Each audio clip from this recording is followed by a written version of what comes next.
For decades, obesity has often been framed as a consequence of laziness, too little exercise, and too much sitting.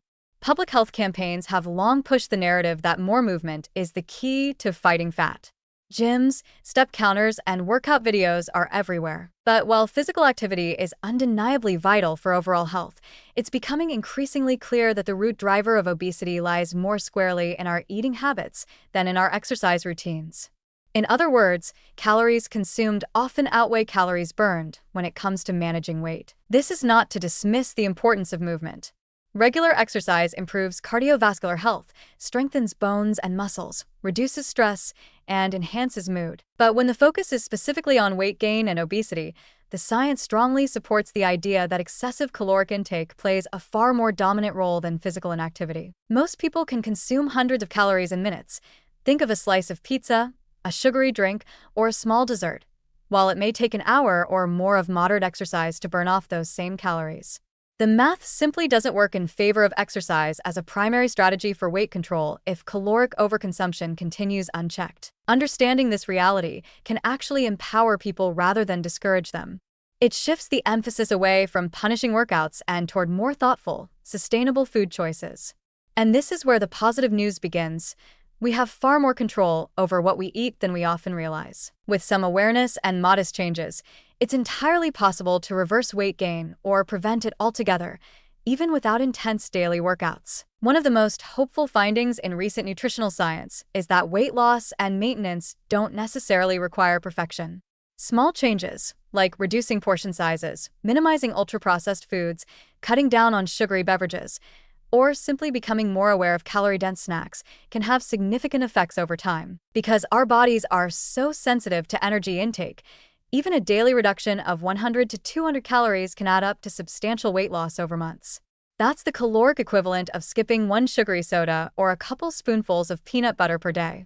The point is not deprivation, it's precision and consistency. Even more encouraging is the growing understanding of how the body responds positively to better nutritional choices. As excess weight is lost, inflammation tends to decrease, insulin sensitivity improves, blood pressure stabilizes, and energy levels rise. People often find that making mindful eating choices enhances their mood and focus as well, reinforcing the decision to eat better. These feedback loops help sustain long-term success without relying solely on willpower. It's also important to acknowledge how much misinformation people face. The fitness industry, while well-intentioned in many ways, has often overemphasized the role of exercise in weight loss, sometimes at the expense of honesty about the real challenge: food environment and eating habits. Many people exercise regularly but still gain weight because their calorie intake far exceeds their energy expenditure. A daily workout cannot cancel out a lifestyle built around constant grazing, late-night meals, oversized portions, and sugary drinks. This message is not about blame, it's about biology and education. Our modern food landscape is engineered to promote overeating. Fast food is cheap, portions are large, and sugar is hidden in nearly everything. The good news is that awareness of this fact allows individuals and families to take back control. Cooking at home more often, understanding nutritional labels, eating slowly, and prioritizing whole foods can help restore balance.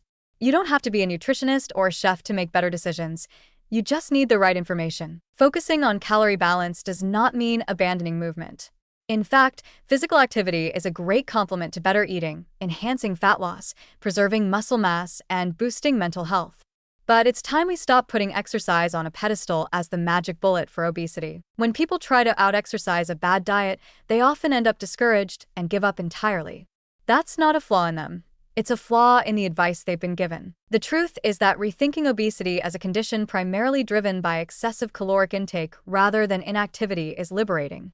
It doesn't mean movement is unimportant. It means we don't have to run marathons to stay healthy.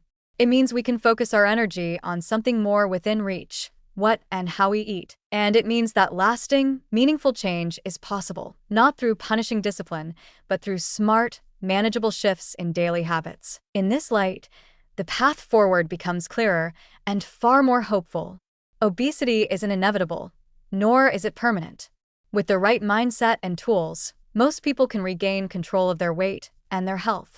The key lies not just in moving more, but in eating smarter.